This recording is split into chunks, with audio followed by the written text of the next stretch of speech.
Dustin Armbrook here with my little buddies. One's here, obviously. This guy. One's down there. He's in a bit of a mood. Hopefully he can get through this. Yeah. So today we were at Walmart getting some groceries, right? Yep. And we saw that the Walmart near me has finally restocked some stuff. So we picked up some stuff, and we're going to do a little bit of a retail box battle here. So these are the Series 1, Series 2 retail boxes. These are not the mega boxes. These have 5 packs in them, 8 cards per pack. And the mega boxes, I can't remember exactly how many they have. The mega boxes have like 15 or something like that. These, in typical Walmart fashion, are, as Ziri says, aggressively hostile price. These are like $32 and $34 a piece. Ziri, yep. I don't remember which one was more expensive, but one of them is $34, one's $32, which is absolutely insane. The only, I guess, Walmart thinks that because these have these oversized cards that you're gonna pay that much extra over, like it's the same price as, actually, I think they're more than a blaster box.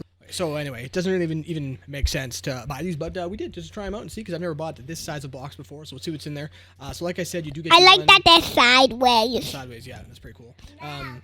You do get the one oversized. Be quiet, Philly. People don't really care about those, but hey, they're in there. Be quiet, Philly. So, yeah, other than that, they're standard Series 1, Series 2 retail stuff. Ow. You don't get the hobby box exclusive stuff, but going for, obviously going for Caulfield in that one and Cider in that one. I did pull a Cider in an earlier video, so I have pulled him. I have pulled a couple Caulfields, so let's go. First things first, you're going to have the big card, which hilariously is just loose in there bouncing around. Not and good. We got the oversized young gun of Spencer Knight. So there you go. Ooh. I don't think these have much value, maybe a little bit. This one actually... okay shape.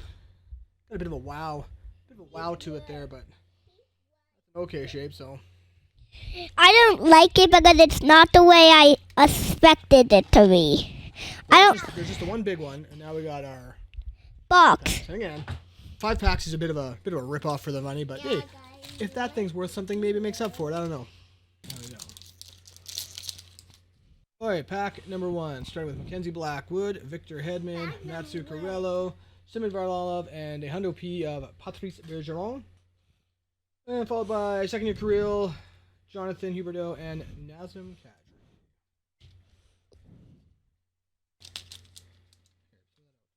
Thank you.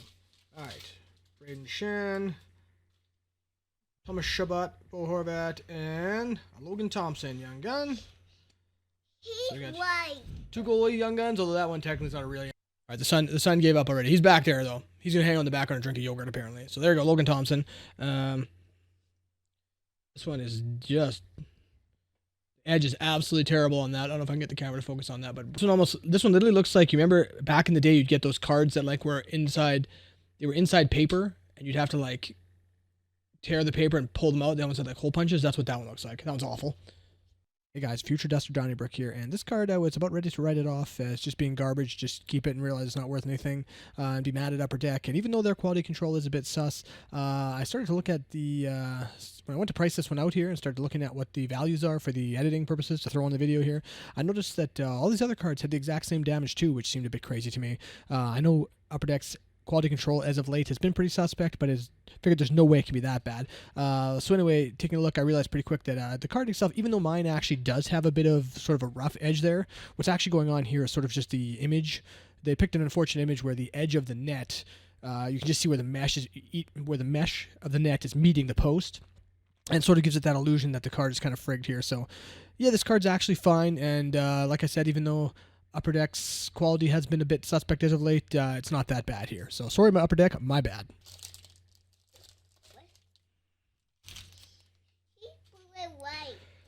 All right, so looks like a green Dazzlers here. So we got Adam Lowry, Carter Verhaeghe, Jean-Gabriel Peugeot, Morgan Riley, and as was Johnny Huberdeau there, of course, now. Not on the Panthers anymore.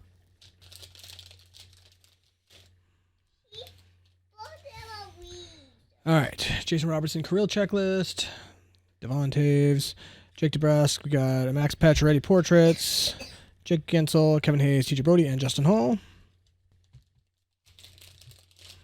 Thank you. UC Soros, you like UC? Jordan Minnington, Anthony Cirelli, Artemi Panarin, Jeff Carter, Jeff Petrie, and so there you go. That's always a threat with retail. A base pack. Make sure there's nothing else. So there we go. So, all right. Well, you like that one? Awesome. I don't think it's going to be too hard for Series 2 to beat that. On to Series 2. All right. So let's go for the Oversized, hopefully not destroyed card in this one. Anton Lundell. So it's just a couple of Florida Panthers here. I've pulled this guy tons. And that one's in okay shape.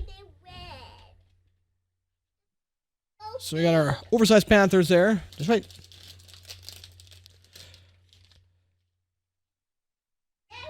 She's got 3 backwards cards there. Let's just get that straightened out. Andrew Kopp, Brady Tkachuk, Matthew Joseph, Kyle Okposo, Rupin. So that's why they were backwards. This one they screwed up and forgot to. Yeah. Another base pack. And of course, Rupe, Ovi, Colton Parayko, and Brandon Huff. And of course, the reason they were backwards is because they forgot to put the insert in that one. That's why I got screwed up. Quality control at its finest at Upper Deck. I'm sensing a pattern here. This one at least has an insert, although the cards behind it are also backwards. So, Ryan Hartman, Alexander Barkov, Austin Matthews, Mikko Rantanen, and Joe Veleno Blue Dazzlers. Well, at least it's a rookie. Okay, Joe Veleno Green Dazzlers. At least it's a rookie. And base Southern-wise. So we got two Green Dazzlers. This is a better Green Dazzlers. We can... Yep. So it looks like this entire run of retail had backwards cards. Which is kind of hilarious. So we're just gonna go with it. Kevin Fiala, Kyler Yamamoto, Mitch Marner, Valerie Nichushkin. And let's just go like this. Pro Pretenders at the back. Jonas Brodin, Logan Couture, Brady McNabb, and Parker Kelly. Marquee rookies. This is comical at this point. All right, I feel like this is another base pack. Kyle Connor, Nick Paul, Victor Olofsson, Essa Lindell. Oh no, here's our young guns. Let's just get to that. Ilya Samsonov, Marco Scandella, Ivan Barbashev, and Vladimir Tkachev. So there's a young gun, so nothing special. All right. So, yep, every single package in here had cards flipped both ways. Upper Deck.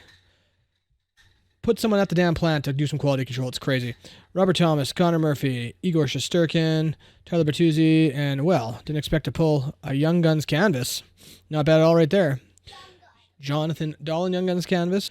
Michael Rasmussen, Nate McKinnon, and Steve Stamkos. Here, so that was our Series 1. Huberdeau would be the nicest not Young Guns card. The Spencer Knight card's cool, though I have no idea the values on the big cards, but we'll see. 2, Veleno's a much nicer Dazzler than Jonathan Huberdeau. No offense, Johnny. Dahlin's not like a huge prospect or anything like that, but that, just the fact that it's a canvas Young Gun and much harder to pull. Didn't expect to get anything like that out of a retail box, so that's nice. And the Young Gun that we did get, Vladimir Tkachev, also not a huge guy there, but the card's at least in nice shape. And the Anton Lundell, yeah, that's, maybe I can sell these as a set to some Florida person, I don't know. But curious to see if those have any values. I don't think it's more than a couple bucks. Even for Spencer Knight, who's probably one of the best ones to pull, it's probably nothing more than a couple bucks. So there we go. That's all the cards. These boxes are horrible value, especially from Walmart.